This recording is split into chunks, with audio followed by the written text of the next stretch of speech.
como puedes ver, estamos en el entorno de la biblioteca del Instituto Cervantes de San Paulo, en Brasil, y después te mandaremos alguna foto también que saquemos y demás, ¿de acuerdo? Perfecto, perfecto, buenísimo. Pues yo te doy la palabra, cuando quieras, Marisa.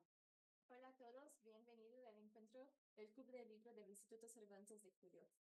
Hoy tenemos el honor de contar con la participación de la autora de Los Abismos, Pilar Quintana.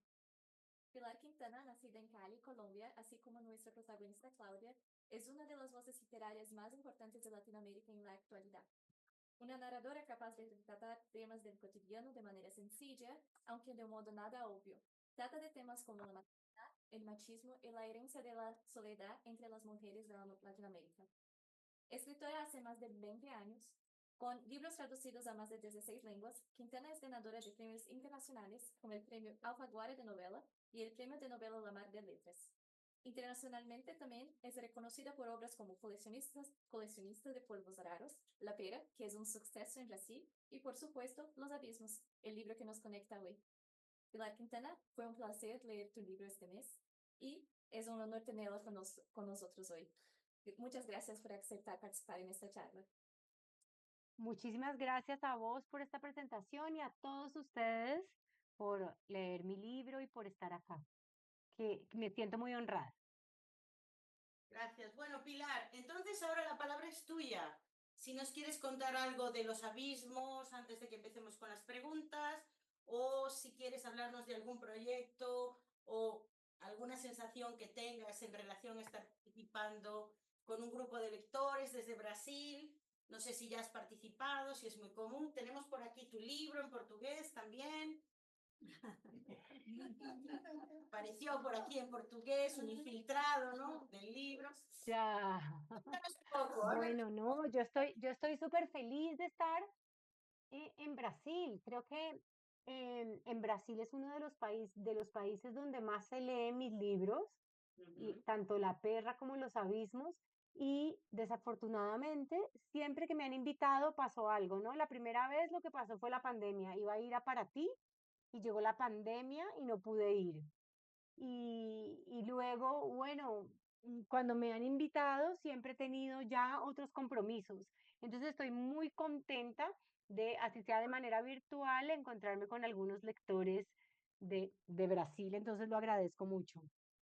Bueno, ¿yo qué les puedo decir de Los Abismos? Los Abismos, yo generalmente soy una autora que planea muy bien lo que va a escribir, ¿no? Yo trabajo como una guionista, entonces tengo un plan muy claro, tanto en mi cabeza como anotado en libretas, de el libro que quiero hacer.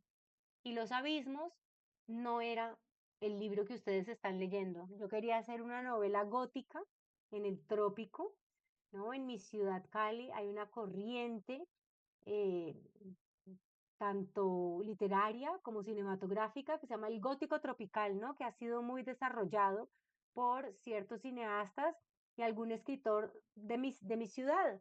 Y inevitablemente, pues algún día iba a terminar haciendo algo de gótico tropical, que el gótico es un género que me encanta, y entonces mi plan era ese.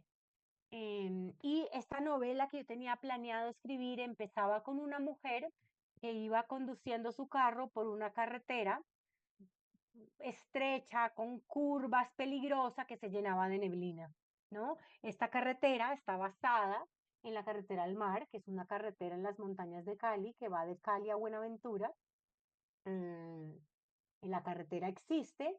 Yo crecí en esa, yo soy de Cali, nací en Cali y pasé los primeros años de mi infancia en la carretera al mar, en una finca no igual a la de Los Abismos, pero en una zona bastante parecida, ¿no? Y entonces en la novela que yo quería escribir, la mujer iba conduciendo por esa carretera, estaba muy asustada porque había neblina, tenía miedo de caerse al precipicio y de repente, como para darle un ambiente más tenebroso, le puse un evento que me había ocurrido a mí de niña. Y es que a mí mi mamá me había contado, justo en esa carretera, que una mamá de unas amigas de ella del colegio se había desaparecido, ¿no? Y esto para mí pobló mis pesadillas infantiles, porque esa carretera la teníamos que bajar todos los días para ir al colegio y mi padrastro al trabajo y todos los días de vuelta para volver a la casa, ¿no? Y cuando mis papás salían a una fiesta o a una reunión y se demoraban en llegar, yo pensaba, están accidentados en la carretera o no van a volver como la señora que me contó mi mamá, ¿no? Esta historia que me contó mi mamá pobló mis pesadillas infantiles. Y entonces se- yo creo que las pobló tanto que en un libro cuando tenía 40 y pico de años, volvió ese recuerdo y lo metí en la ficción. Pero entonces a medida que yo trataba de avanzar, yo decía, pero si voy a poner una mujer desaparecida en una carretera, no puedo solamente tirar el dato y dejarlo ahí puesto como si no pasara nada, sino que tengo que hacer algo con el dato.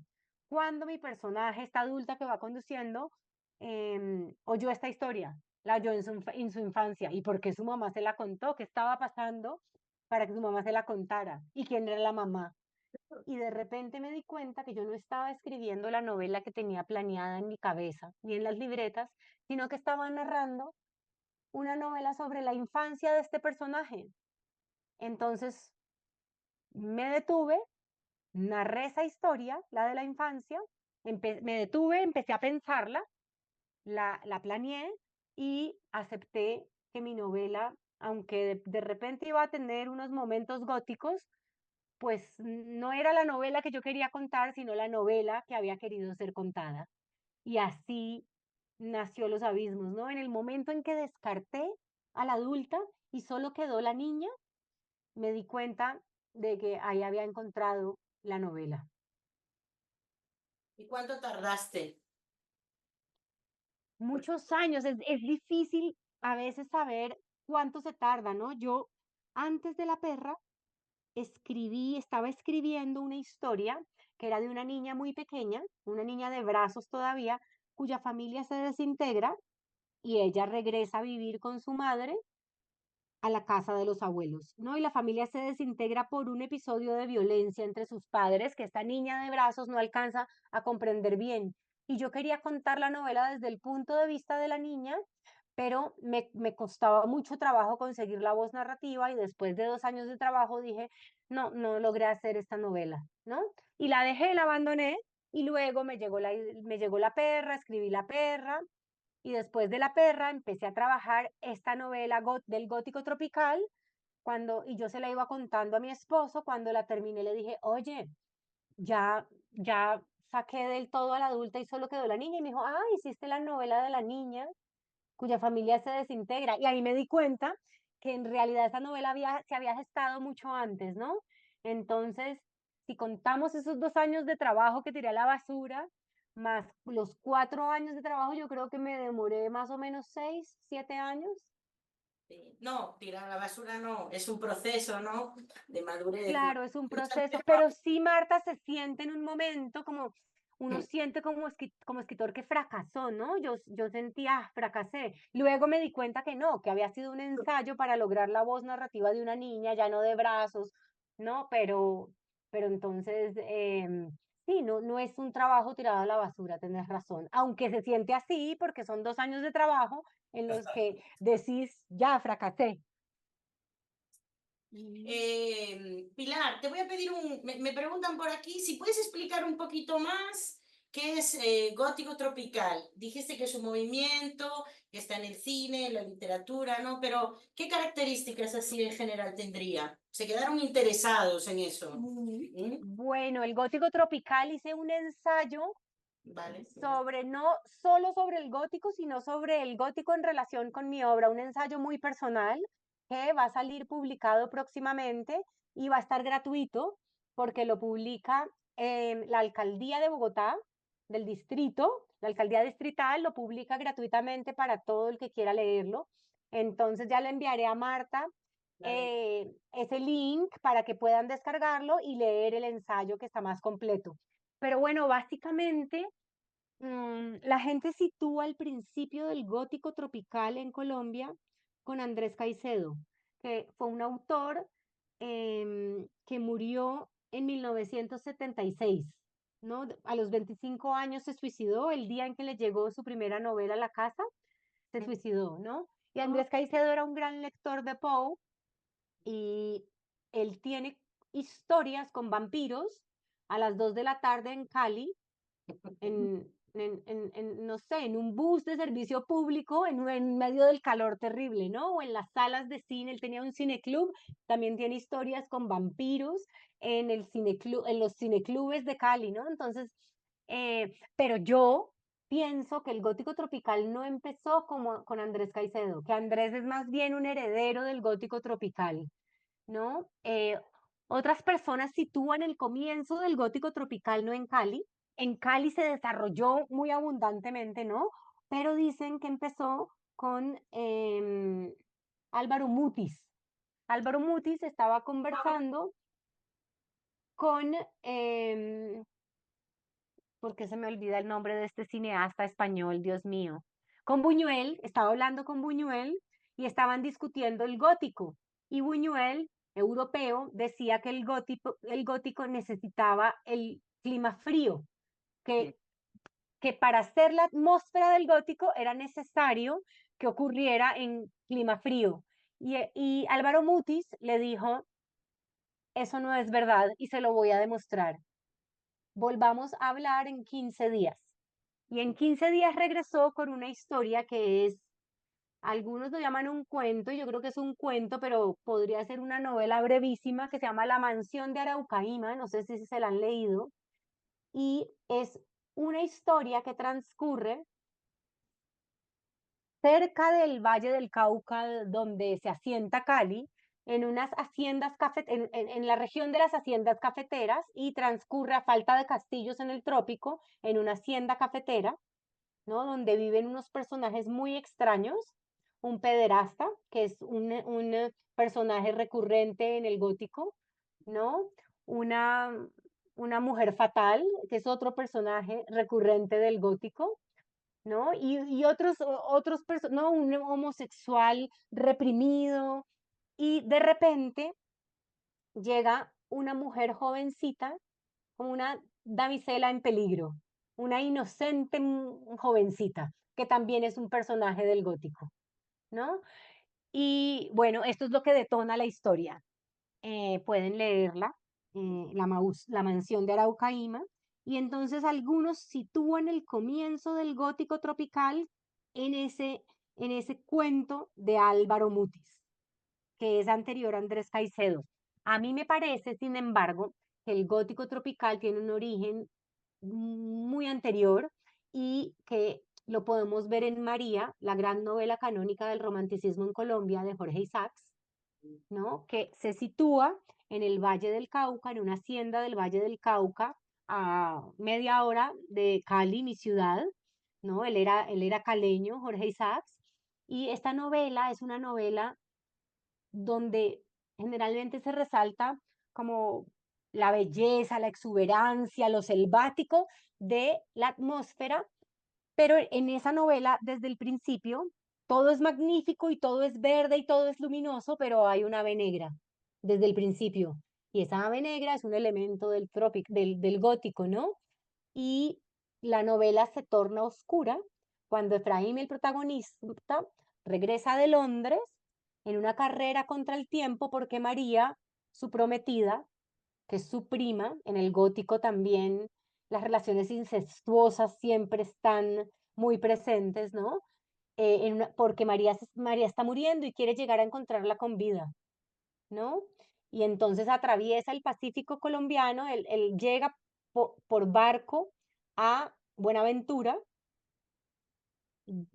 y desde Buenaventura atraviesa la cordillera para encontrar a María muerta. Y todo ese tramo del Pacífico colombiano es una pequeña historia gótica. Tiene los cielos, los animales, todo se oscurece.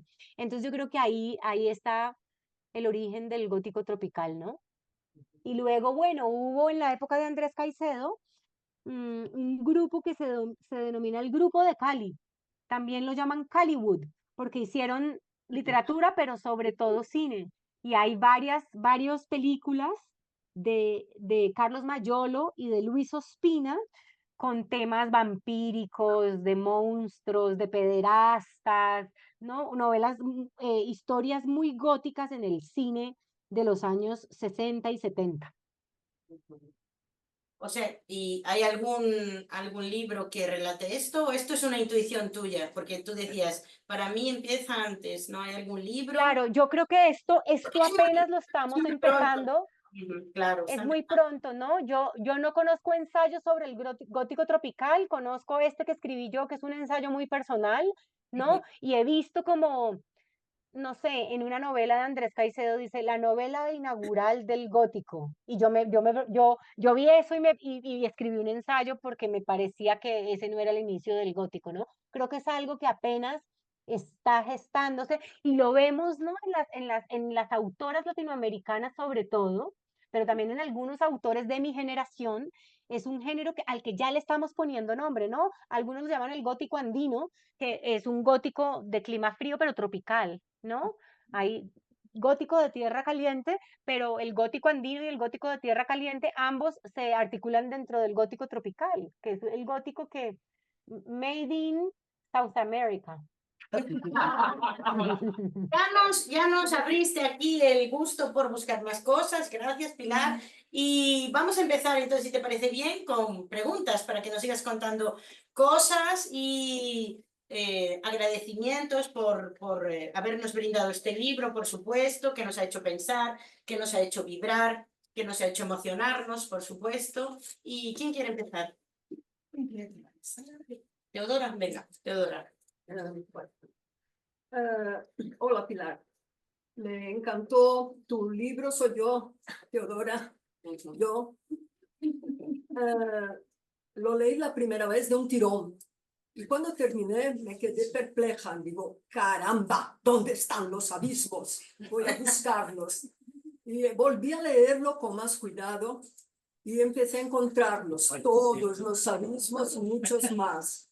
Entonces dije, bueno, voy a intentar marcar lo que para mí fueron esos abismos para preguntarle a Pilar si realmente quiso enseñar todos esos abismos o fueron surgiendo a la medida que tú ibas escribiendo.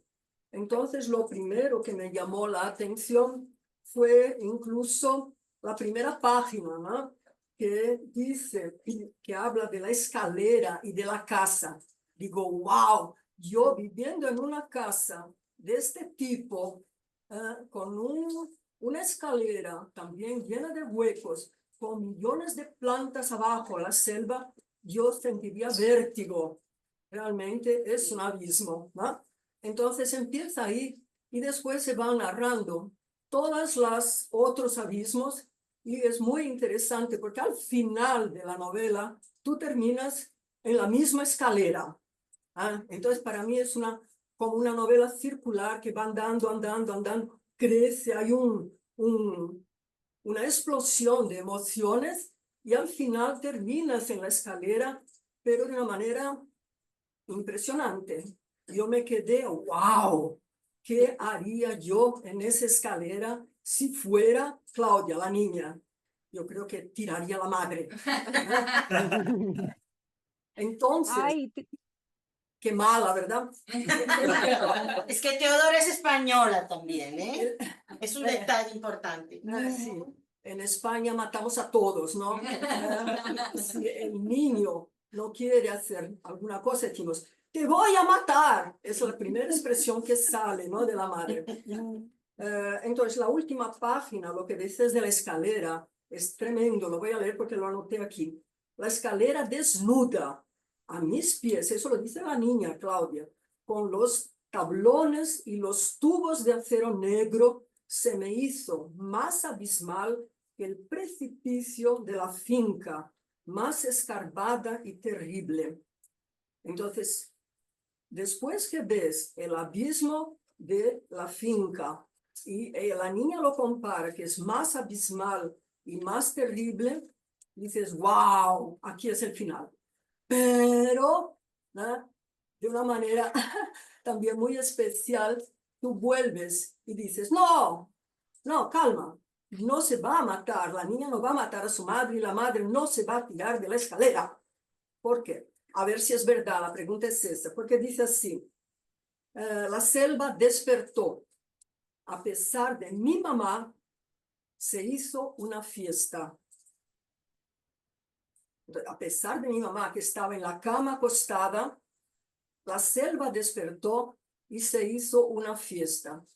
Yo digo, bueno, aquí abre, ¿no? Abre la historia como diciendo, la niña no va a tirar la madre no se va a tirar por la escalera, va a salir un otro elemento que pueda continuar esa historia, ¿no?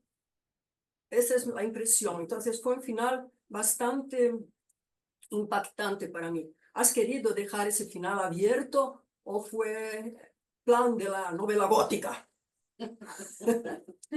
Teodora, gracias por tu lectura. Vos sos mi lectora ideal. Y escribí mi libro para vos, ¿no?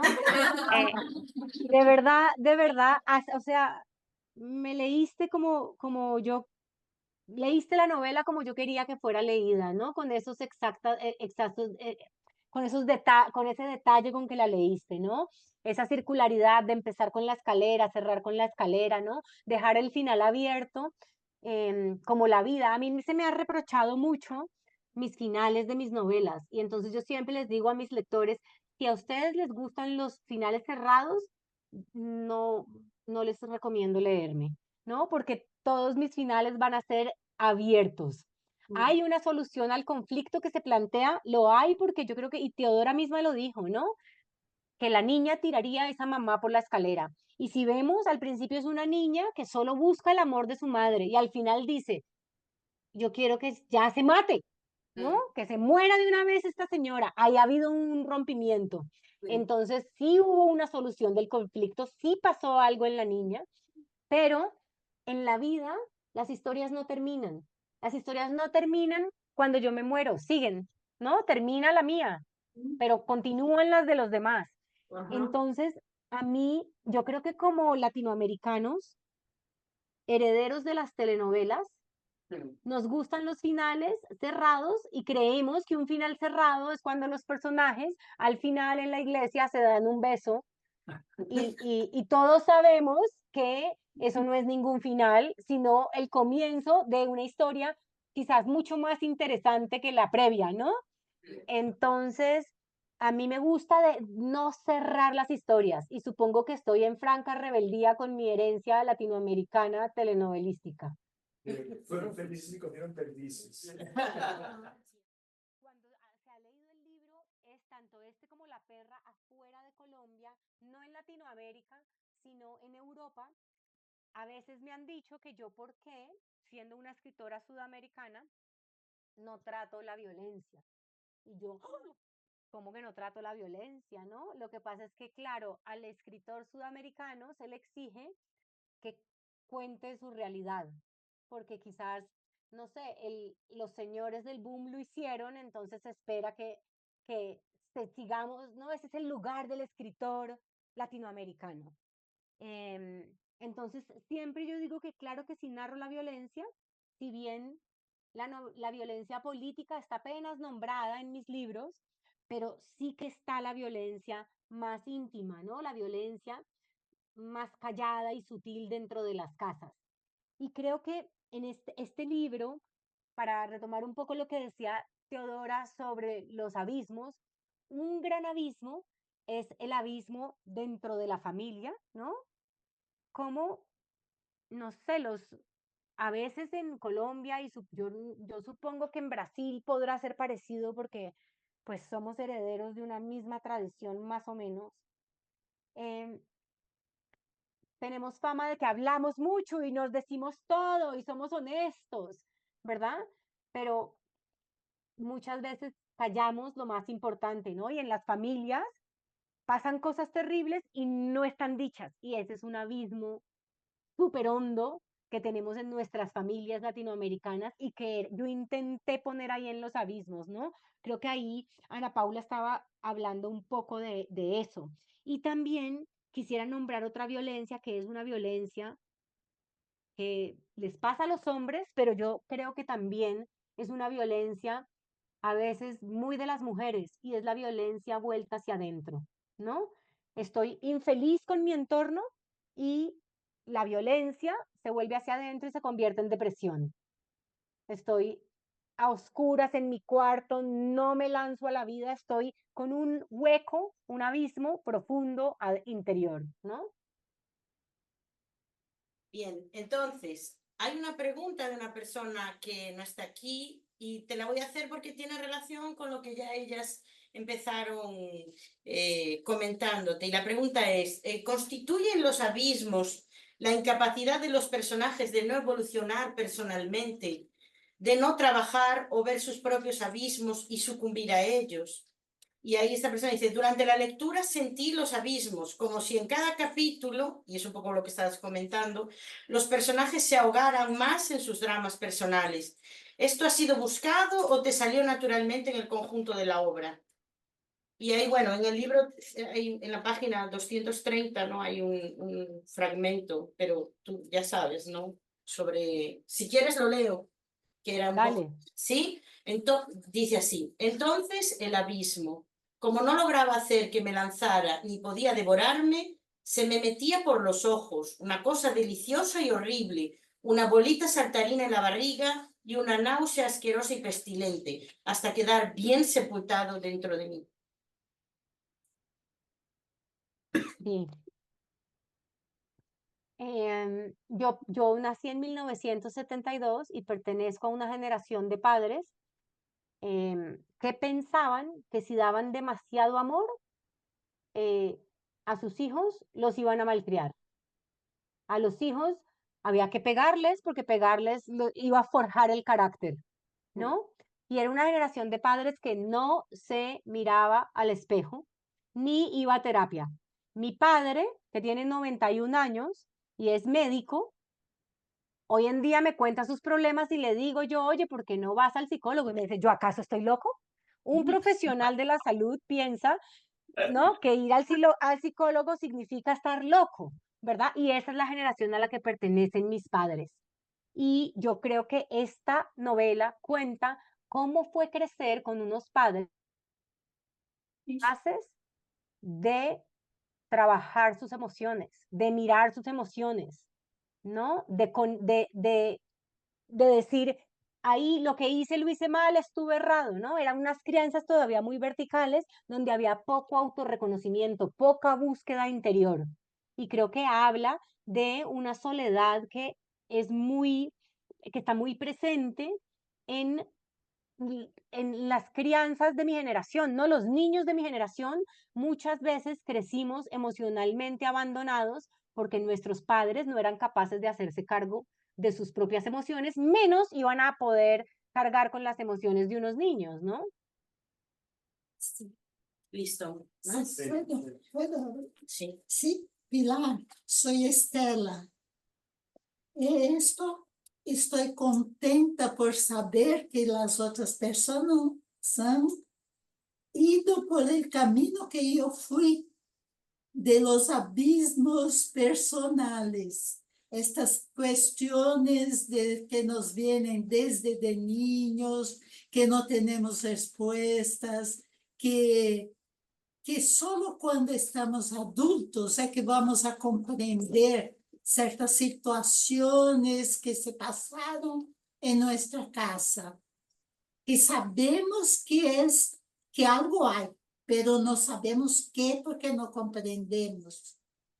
Estas coisas que os niños sienten e não podem falar porque não sabem compreender.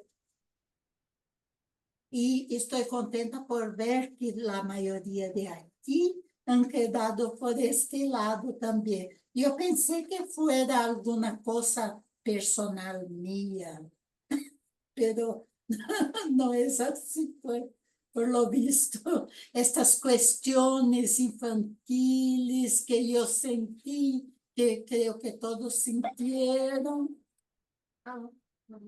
E ahora de adultos é que vamos compreender que não sabíamos que era, sabíamos que havia algo acontecendo por ali, mas não sabíamos que. E me gostou muito do livro e estou contenta por tê-lo leído 2 vezes para compreender todo. Ay, Estela, muchas gracias, muchas gracias. Bien decía Tolstoy que cuenta tu aldea y contarás el mundo, ¿no? Y creo que eso es un poco, si todos contamos nuestra historia personal, no va a ser tan diferente a Sí, la de los demás, ¿no? Creo que todos los niños em, hemos sentido esos abismos familiares, esas cosas que no se nombran, esos miedos que no sabíamos que los vivíamos y luego de adultos los comprendemos, ¿no? Y creo que ahí está la fuente de mi escritura. Yo creo que yo escribo para comprender lo que me pasó, para entender el mundo en el que me tocó crecer, en el que me toca vivir, en el que me toca estar, ¿no? Y otra cosa que quería añadir a eso que estás diciendo es que nosotros en el ADN heredamos los ojos, el pelo, ¿no? El caminado. A mí me sorprende ver a mi hijo caminando igual que mi papá, ¿no? No han estado juntos, viven en ciudades diferentes, pero mi hijo de repente camina igual a mi padre, ¿no? Heredamos eso. Pero hay algo que a veces no entendemos tan bien, también heredamos la historia familiar. Así yo no haya conocido a mi bisabuela, yo heredé su historia, soy heredera de su historia, ¿no? Y y los niños de todas las generaciones cargamos con toda esa historia familiar y creo que tratamos de sanarla, ¿no? O de, no sé, de, como siento muchas veces, y un poco de eso hablo en el ensayo que les contaba sobre el gótico tropical, que la vida, así como la ficción, es como un teatro donde representamos eso, esa historia dolorosa que cargamos. sí. Gracias, Pilar. Pilar, Felipe. Hola Pilar, soy Felipe. Pilar, gracias por el libro y te gustaría de hacer una pregunta que tal vez para mí es súper importante porque hace que estos momentos sean únicos. Preguntar alguna cosa al escritor directamente y sacar algunas dudas de la cabeza, de la construcción de los personajes. Y mi pregunta es, Claudia, la hija, algunas veces en el libro nosotros mencionamos que era una niña fea, ¿sí? Una niña fea, algunas veces que las otras personas le dicen que es una niña muy guapa, no se cree. ¿Cuál sería la intención de enfatizar que Claudia, la niña, era una niña fea? Yo tengo mis sospechas, pero me encantaría oír la creadora de la historia. ¿Cuáles son tus sospechas? Me interesa oír. Lanzó la pregunta. Mi sospecha es que la Claudia, la madre, era muy guapa. Entonces, que ajenamos los dos por la diferencia de ¿cómo se? De belleza, la diferencia de belleza. También la segunda sospecha es que una crianza, un niño feo, tiene un grado de introspección tal vez más allá de los otros niños, ¿sí? Que reflexiona más, que vive las situaciones con más profundidad. Entonces tengo las dos sospechas. Y tal vez para parecerse más con el padre, que es tal vez el monstruo que ella todavía no se ha convertido. Ay, yo estoy de acuerdísimo con todo lo que estás diciendo y me encanta esos descubrimientos que has hecho. Y voy a agregar algo, y es que esta es una novela que transcurre en Cali. Y yo supongo que en Brasil es muy parecido, sé que en Venezuela lo es, pero en otros lugares de Sudamérica no es como en Cali, ¿verdad? Ni como en Medellín, ni como en Barranquilla, en ciertas ciudades de provincia de Colombia, el valor más importante que puede tener una mujer es la belleza, ¿no? Y tenemos, y es famoso en Colombia y famoso en Venezuela las cirugías plásticas, ¿no? Porque las mujeres tienen que caber dentro de unos estándares de belleza canónicos, em, Y yo quería mostrar también, además de eso que decías,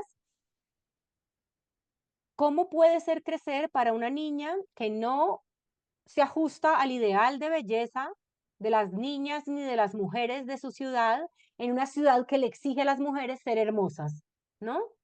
Y también hay algo en la novela, y es que en la novela nos muestra una ciudad donde es muy importante cómo la gente se muestra hacia afuera, ¿no?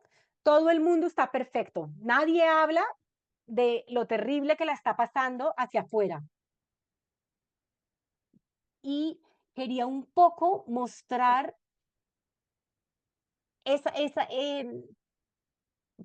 como cómo es ser una niña cargando con el dolor de la historia familiar, pero además con una marca en su propio cuerpo que la hace un poco intrusa, marginal en esa ciudad, porque está cargando con la historia del dolor, pero además arrastra con el trauma de ser fea en una ciudad donde la apariencia es lo que más se valora, ¿no? Y supongo yo que vos lo dijiste de una manera más simple y es que en una niña fea hay mayor introspección. Y sí, yo necesitaba crear una niña que cuando adulta pudiera escribir su propia historia, que es esta. Entonces tenía que ser una niña cuya inteligencia, que ella iba a desarrollar la inteligencia, ¿no?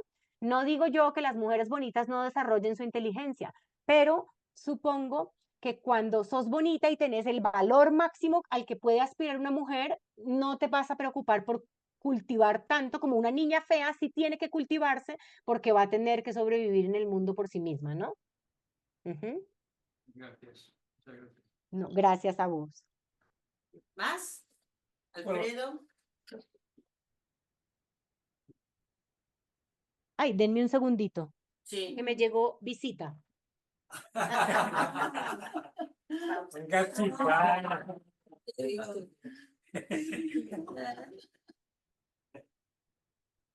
Vale.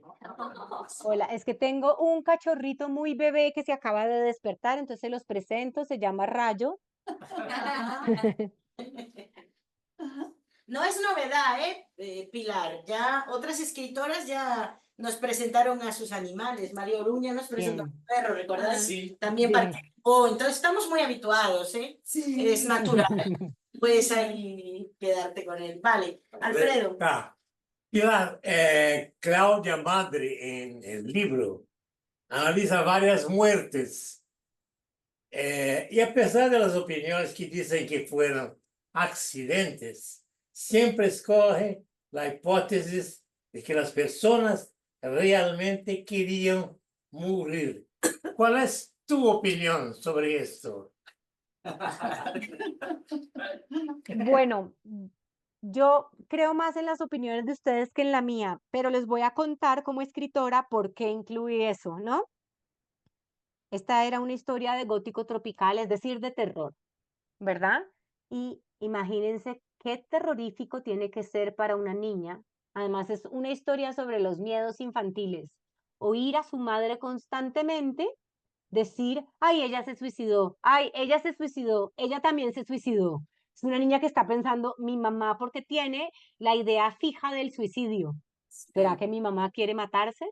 Y creo que ese es el peor terror de un niño, ¿no? Así como el peor terror de una madre es que su hijo muera, el peor terror de un niño es que sus padres mueran. Sí. Ujú. Listo. Bien. Venga. Abilio. Yo tengo una. Hola Pilar, es un placer, mi nombre es Abilio.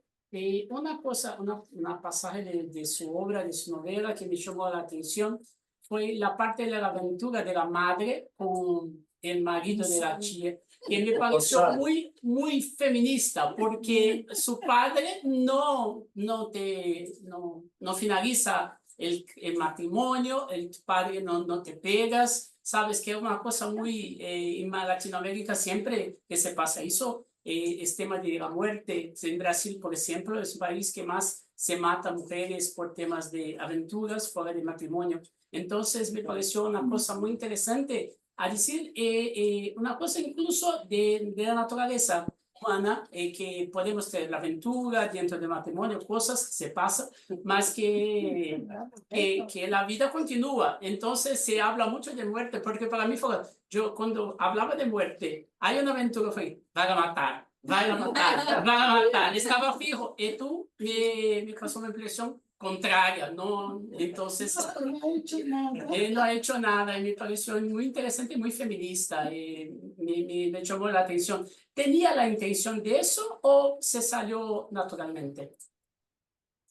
Yo creo que eso se corresponde con el universo que yo quería narrar, ¿no? Y es un patriarcado tan fuerte que el hombre prefiere no matar a la mujer porque si la mata todo el mundo va a saber que tuvo una aventura, ¿no? Al preservar el matrimonio, preserva la idea de que todo es perfecto y todo está maravillosamente y aquí no ha pasado nada. Y además también está la idea del abismo, ¿no? De lo que no se habla y lo que no se dice. No trabajamos, hacemos de cuenta que nada pasó y seguimos nuestra vida. Que creo que no puede haber nada más perjudicial, ¿no?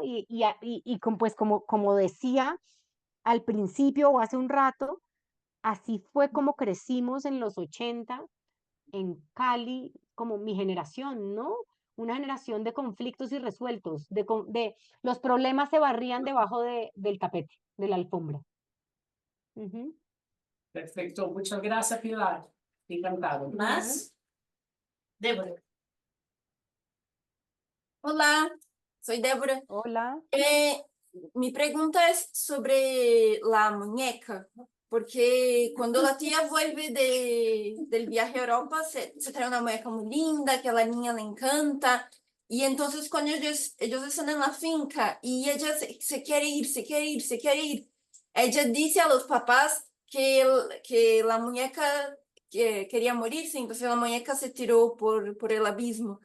Y yo me quedé pensando como ella quería mucho, mucho irse. Y es obvio para los papás que la muñeca no se tiró, la niña la tiró porque no quería más estar ahí. Pero yo me quedé pensando que si la niña quizá tendría mucho miedo de acercarse al precipicio ese para tirar la muñeca, yo pensé, ella podría haber guardado la muñeca con los juguetes de las niñas que ahí vivían, porque los papás no la iban a buscar, que no iban a creer que ella estaba mintiendo. Pero como ella quería mucho irse y ella sabía que ellos le creerían, ella podría haber hecho eso para decir, vámonos, vámonos. Bueno, ahí dejaba la muñeca allí y no Y la salvaba. y ahí podía salvarse, que no quería estar más ahí. Y me quedé pensando si eso sería posible o si no, si ella en realidad tendría que tirar la muñeca para que los papás no la buscaran, para que le creyeran de verdad. Uf, yo tengo dos respuestas. La primera, la novela se llama Los abismos. Alguien tenía que caer al abismo. No podía ser la mamá porque no podía ser la mamá porque entonces todo el mundo estaba pensando que la mamá se iba a caer al abismo, entonces no podía ser la mamá. Luego no podía ser el papá porque después decimos en algún punto de la novela, el que te va a caer al abismo es el papá, entonces tampoco podía ser el papá.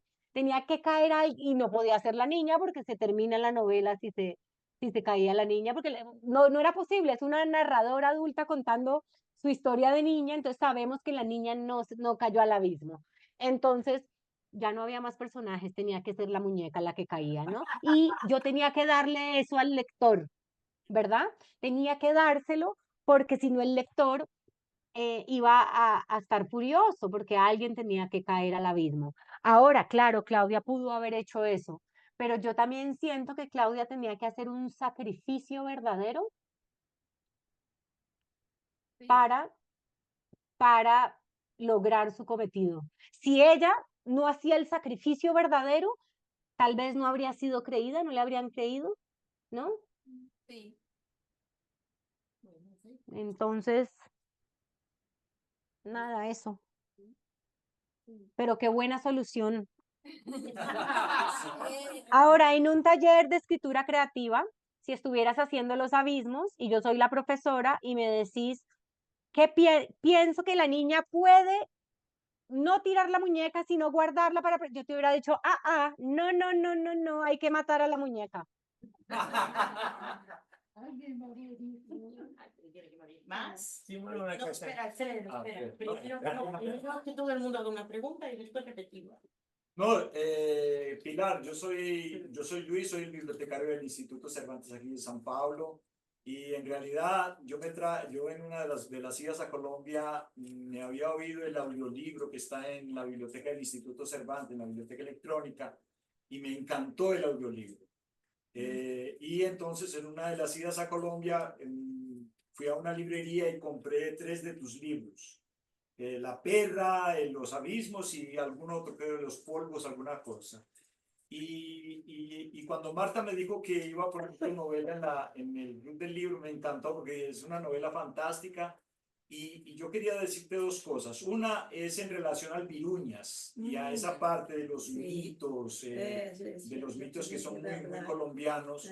Y la otra es ese acento, ese sabor a Colombia que se siente en la novela, en las palabras, en el ambiente. De hecho, la narradora del audiolibro, yo creo que lo hizo muy bien. A mí me parece el trabajo primoroso, porque uno ve, y narra muy bien. Yo no sé si tú ya lo has oído, si te parece que te interpretó correctamente, pero simplemente eso, quería decirte esas 2 cosas. Ay, gracias. Gracias. Sí, yo apruebo las lectoras de los libros, entonces sí la había oído y me parece que lo hizo muy bien, ¿no? Además que es caleña. Y no sé, llega un momento en la vida de todo autor en la que uno se hace una pregunta y es, ¿en qué lengua van a estar escritos mis libros? Evidentemente en español, ¿no? Pero no hay un español, no hay un español base.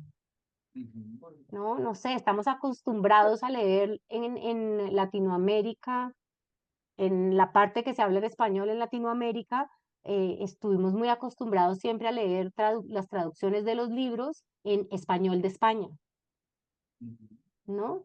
Em, pero yo creo que en un momento decidí que yo quería narrar con mi lengua materna, que es el caleño. Entonces, en Latinoamérica me dicen, ay, tu libro está escrito en colombiano, ¿no? Y en Colombia me dicen, tu libro está escrito en caleño, ¿verdad? ¿No? Y en Cali me dicen, nadie puede entender este libro como nosotros, porque la gente no conoce la carretera al mar, no conoce dónde pasó esto, no conoce esa curva en la que todos en el carro vomitamos y nos mareamos, ¿no? Sí. No, yo leyendo tu libro, disculpa Marta, yo leyendo tu libro me acordé un poco de los libros de Fernando Vallejo, que yo soy colombiano, soy de Antioquia y soy de Medellín. Y para mí es delicioso leerlo a él, a Fernando Vallejo, porque yo siento el acento de Medellín y yo digo, ¿cómo será que un traductor pasa esto a otra lengua? Porque son cosas difíciles, sí se pierde. Eso se pierde, eso se pierde. Yo la única traducción que he leído es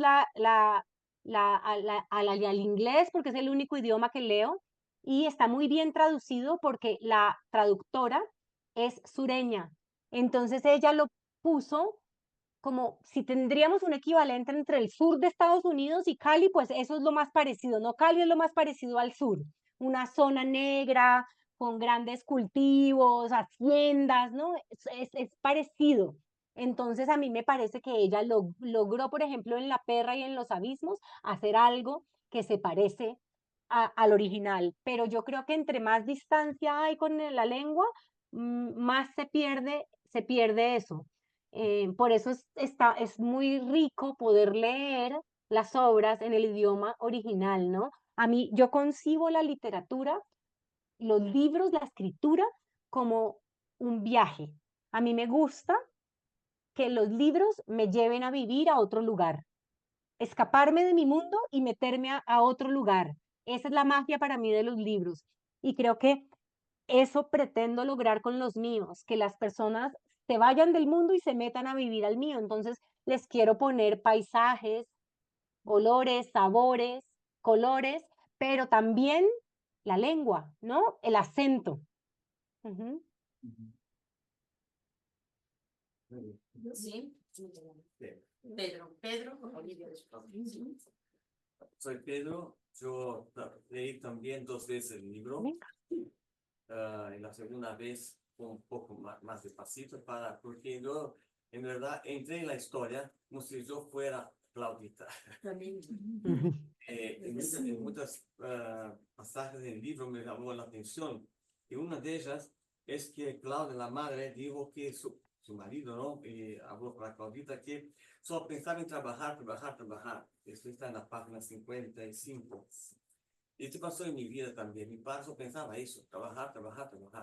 Y mi madre quería salir de vacaciones, pero nunca pude salir de vacaciones con él, porque siempre pensaba en trabajar. Y esto es una cosa que marcó mi vida, porque él también quería viajar, pero él no hacía eso, nunca, siempre trabajaba. Entonces, parte de mi vida también, la historia que Claudia estaba pasando aquí, muchas cosas, y ha habido que tuve en mi vida, que claro, es muy parecido con eso. Entonces, una cosa que estaba en Colombia aquí, pero que estaba en San Pablo y pasaba lo mismo. No había diferencia. Eso me llamó mucho la atención del libro.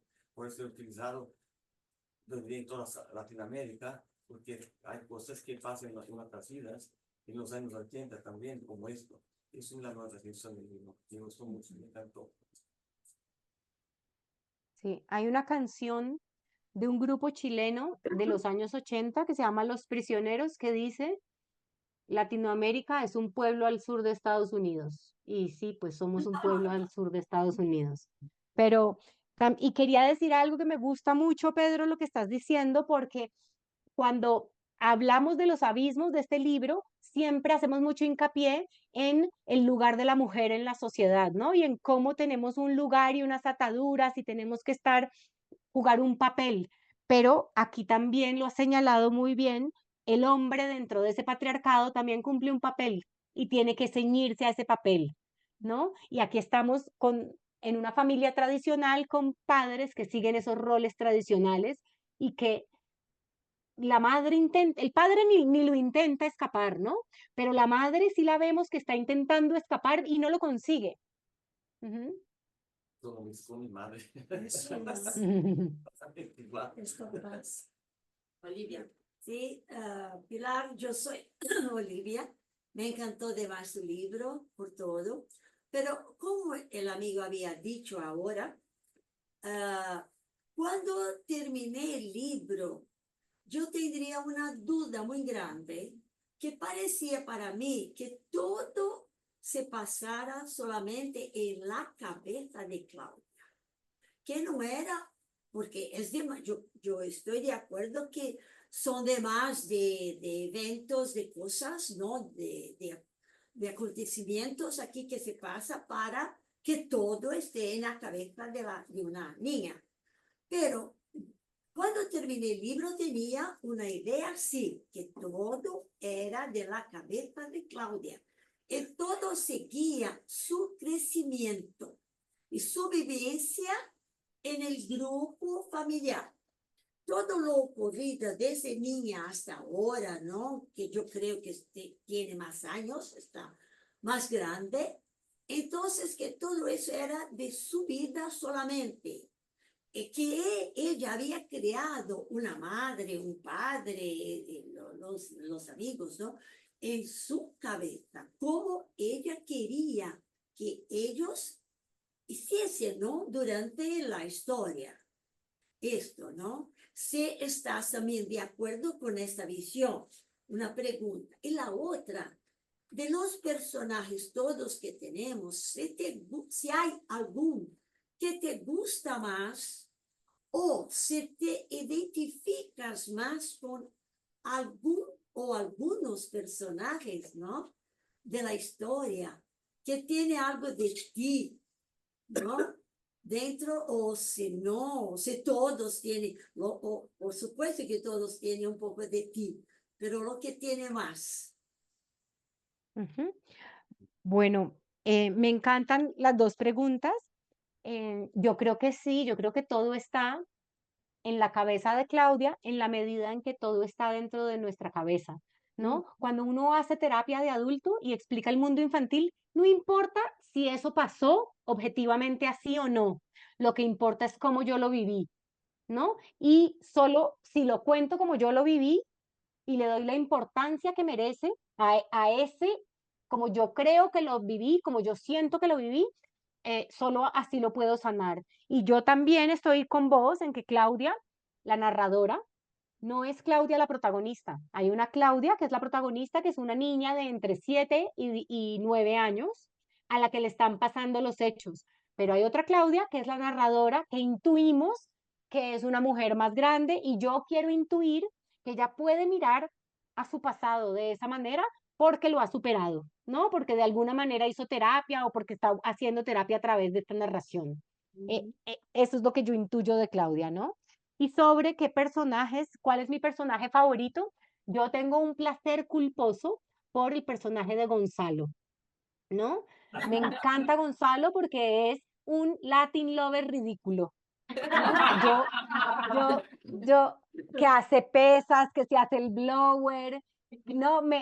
Y era un personaje que un poco mientras escribía me acomplejó hacerlo porque yo decía, ay, no, pues en los libros suponemos que tenemos que ser inteligentes y entonces yo soy una intelectual y tengo que poner personajes intelectuales y cuando terminé el libro le decía a una amiga, pero léelo y decime si está bien y me decía, sí, me gusta y yo, pero no es ridículo y me decía, pero ridículo, ¿qué? Y yo, pues Gonzalo y la mamá con ese romance tan ridículo y me decía, pero es que así es la vida también, ¿no? Somos cursis y ridículos. Entonces yo siento mucho placer en el personaje de Gonzalo.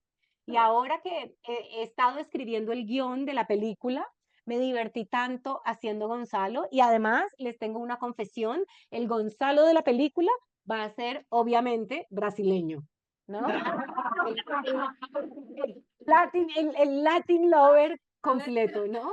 Un seductor brasileño. Entonces, eso me ha divertido mucho.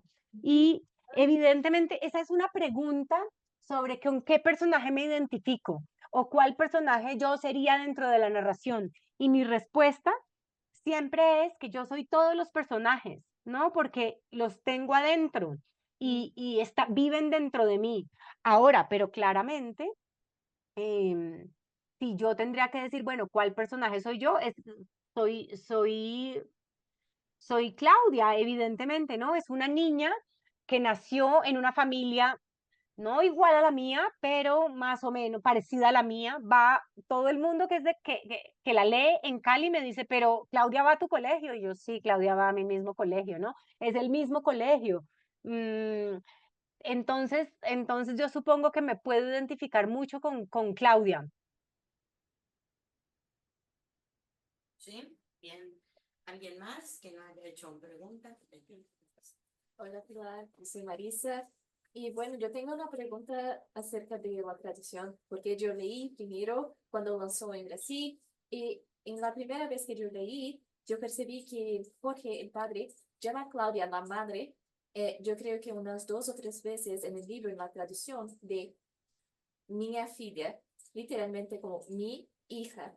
Pero después, leyendo con Marta en español y discutiendo con Marta, percibíamos que en la versión original se refiere a Claudia como mi hija, Claudia la madre, mi hija, no como mi hija.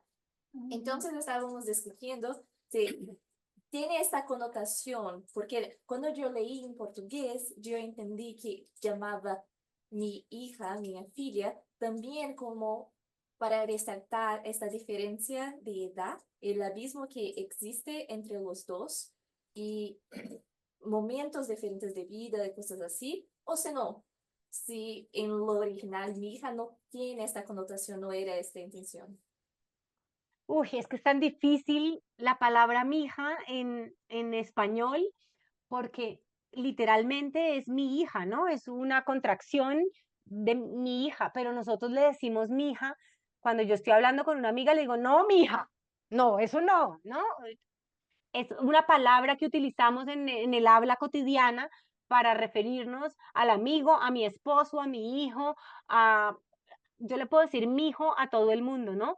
Y en los 80 en Cali había un tratamiento amoroso entre los esposos y se decían mija y mijo, los esposos, ¿no? Creo que eso ya no. Yo a mi esposo le puedo decir mijo, pero no cotidianamente, sino digamos cuando, em, no sé, como en chiste, o si quiero estar fingidamente brava con él, le voy a decir, no, mijo, ¿no? Pero entonces hay una complejidad ahí en el mija que yo creo que se puede perder mucho en la traducción. Sí, pero yo voy por alusiones. Le comentaba a Marisa que a mí me parecía que no era el mi hija, que podría ser como un querida, en portugués se utiliza mucho, como si cariño en España, o cariño, ¿no? Entonces, y yo le dije, pero es muy interesante esa visión, ¿no? Porque no creo que Claro, tuviera el marido esa intención, pero fue interesante y creo que es lo que la traductora tal vez interpretó, que mira, claro, pero yo creo, Marta, que sí el mija tiene una carga que no tiene el querida ni el cariño en sí, España, ¿no? no, sí, sí, Porque mi amiga hoy le dice a su esposo cariño, ¿no? Yo no le diría hoy a mi esposo mijo. Es algo, es anticuado, ¿no? Es una forma de tratarse entre esposos anticuada, que ya no usan los jóvenes esposos, digamos. O ni sí. siquiera jóvenes, los menores de 60 años ya no usan esa fórmula. Claro, sí, yo un poco lo que le decía a ella era que eso, que era algo así como cariñoso, que era una palabra muy coloquial pero que no tenía esa intención de eres mi hija, y No, yo no creo. es por la diferencia de edad que tenemos, ¿no? Sí, Sí, listo. sí. ¿Alguien más que no haya hecho pregunta? Tocaya quiere decir que se llaman iguales. Por eso se llaman. Estaban comentando lo de mi hija y ahora salió lo de tocaya, porque Claudia y Claudia, cuando tienen el mismo nombre, son tocayos. Alfredo. Shala en portugués. Sí, hazle la pregunta de por qué lo de la madre y la hija se llaman igual. Que tenías una pregunta así, ¿no tenías? Sí, sí, sí, Pregúntale. pero creo que aún cabe la pregunta. Claro, pregúntale. Sí, sí. Pilar, tengo una duda. ¿Por qué decidiste poner el mismo nombre a Claudia madre y Claudia hija? Porque sabes que esto tiene la tendencia de generar una cierta confusión en quien lee el libro. Pero decidiste, es tu decisión. Yo quería entender por qué hiciste eso. Debe haber tenido una razón para colocar el mismo nombre. ¿Ustedes se han leído 100 años de soledad? Sí. Yo, no. Bueno, en 100 años de soledad, el padre se llama igual al hijo y el abuelo igual al nieto y ¿no? Y esto es porque es tradición en Latinoamérica. Ya las nuevas generaciones no lo hacen, ¿no? Pero en mi época todavía se conservaba que el primogénito se llama como el padre y la primogénita como la madre. Adivinen cómo se llamaba mi madre. Pilar. Yo tengo lo mismo nombre de mi abuelo. Ya, Yo también. claro, pero es que en Colombia era como el abuelo, el padre y el hijo se llamaban igual, ¿no? Todos se llamaban igual. Ajá. Ajá, la primogénita de mi hija, de mi tía Beatriz, se llama Beatriz. Y el primogénito de mi tío César se llama César. Es una cosa colombiana. Yo creo que tienes razón, porque mi nombre es igual al nombre de mi padre. Entonces, es la misma. No había pensado en esto. Soy un ejemplo de. Sí, somos tocayas. Yo y mi padre. Sí, vale. Teodora quiere repetir, ahora estamos en la repetición y finalizo yo con una pregunta después, si me permitís. Pilar, me sorprendió mucho que usaras estos personajes conocidos para hacer un paralelismo, digamos, con Claudia. Entonces, Natalie Wood, Grace de Mónaco, Karen Carpenter, después Gloria Inés, que era una amiga, y Rebeca. Yo no conocía la historia de estos personajes y fui a buscar en Google y me sorprendí que realmente en el Google dicen, un poco hablan de la vida y que sospechan que ellas realmente se suicidaron, que no fue un accidente, que Natalie se tiró al mar, que Grace de Mónaco se estrelló con el coche porque quiso, y que Karen también con el problema de su delgadez y todo, tomaba no una vitamina, un líquido, que es un líquido brasileño incluso para vomitar, y que eso le causó mucho daño y ahí se murió. Y las amigas, ¿no? Gloria Inés, que se tiró del balcón, y Rebeca, que también se suicidó con el coche. Todas esas 5 mujeres estaban cansadas de la vida que llevaban. Entonces, eso me sorprendió mucho porque digo, bueno, es el caso de Claudia. Ella no tenía una perspectiva, ella intentó trabajar, no consiguió. Ella intentó tener ese amor que la iría a llevar por otros caminos, Gonzalo, pero también se descubrió, ¿no? Entonces ella no tenía una salida, ella no tenía una meta. Y todos que no tenemos, todos digo, que no tenemos una meta, nos entra la depresión. Entonces yo creo que un punto muy, muy importante en tu libro es la depresión de las personas que no tienen una meta, que no tienen un horizonte de vida. Eso yo, no sé, me pareció muy, muy importante y creo que, no sé si para ti fue también uno de los puntos claves de la novela.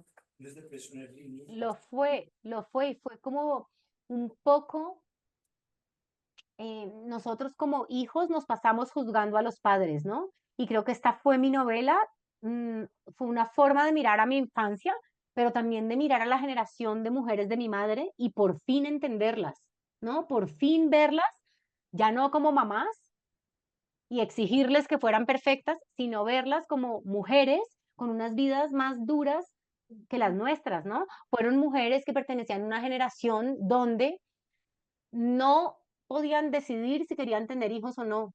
Simplemente los tenían porque era obligación tenerlos, ¿no?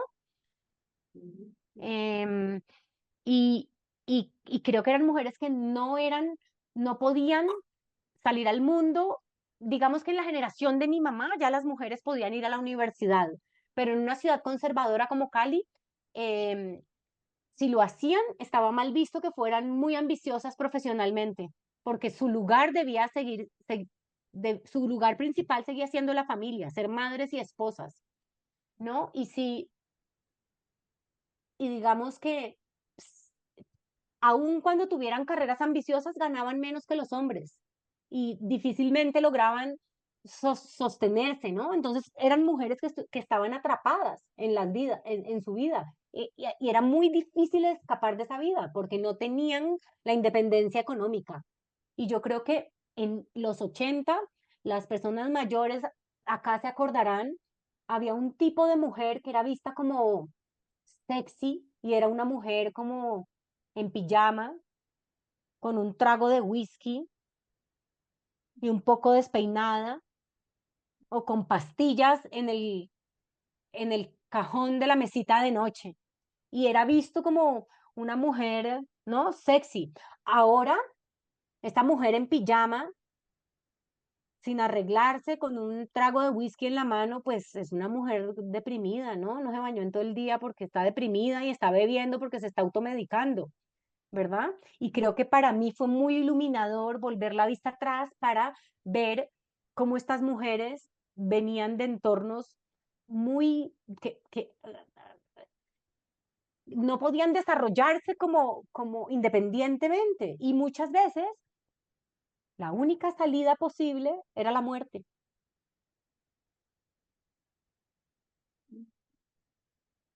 trágico.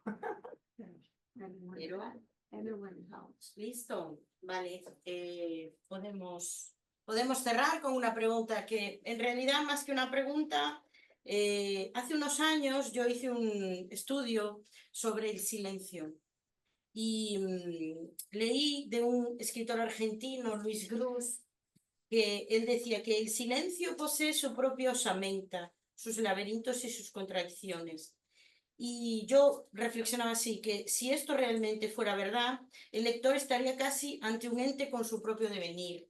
Y lo que, de verdad, que para mí, en ese abismo y en ese vacío hay un personaje que es el silencio, porque el silencio, tanto literariamente como musicalmente, como cinematográficamente, y tú ahora que estás escribiendo el guión seguro que lo percibes más, tiene una presencia muy poderosa. Entonces, el silencio es lo que no decimos, pero en lo que no decimos decimos más a veces de lo que decimos. Y creo que hay un gran silencio. Los niños también tienen una visión que es muy pura, muy ingenua, pero también la niña tiene un encuentro con el padre en la que ella se desafía a estar callada mucho tiempo. Y es como un juego para ella, pero ahí está el poder del silencio. Incluso ella se debate que es difícil estar callado, pero no voy a decirle nada porque él va a hablar, ¿no? Y hay momentos, de verdad que me encantó el tratamiento del silencio en tu libro y mi pregunta es si es algo que tú has hecho con conciencia o que ha ido fluyendo, pero el tratamiento del silencio a veces me parece aterrador, ¿no? Y a veces me parece pesado. Por ejemplo, cuando ella se va a confesar, que dice, el silencio está encima de todo. Habla del Cristo, describe el Cristo cuando va a ir a confesarse para hacer la primera comunión, pero el silencio está ahí, para mí, como un personaje. Cuando busca a la madre, pensando que se ha podido tirar en el abismo, y ay, me voy a quedar sola con mi padre, ¿no? Y ella dice, ahogada con él en el mar del silencio, ¿no? Entonces creo que el silencio yo lo he interpretado como un personaje silencioso, bien, pero que está ahí, pero no sé si tú lo has pensado como tal, y eso es lo que me gustaría saber. Muchísimo, Marta, porque yo creo que sí nos debemos una reflexión en Latinoamérica sobre lo que hablamos, que muchas veces es ruido, y lo que callamos, ese silencio, donde sí deberíamos hablarlo, ¿no? Uno siente que Claudia está en un silencio aterrador. A veces su madre le cuenta muchas cosas, pero uno a veces piensa, ay, no debería la mamá estarle contando esto, ¿no? Pero no le habla sobre lo que sí debería estarle hablando. El padre ya directamente no le habla de nada, ¿no? Y con la tía, con quien sí parecía tener un poco una comunicación más fluida, la relación se rompe y ahora lo único que le queda es Paulina, su muñeca, ¿no? A la que sacrifica también, ¿no? Como que... A la que tiene que sacrificar, sí, para salvarse, para salvar a su madre seguramente, ¿no? Salvar a su familia. Entonces sí, el silencio es un personaje más para ti en la novela. El silencio es un personaje y es el gran abismo, ¿no? En la novela. Muy bien, pues vamos a dar un aplauso a Pilar. Ay, muchas gracias. Vamos a hacer una foto contigo, Pilar, solo un minutito.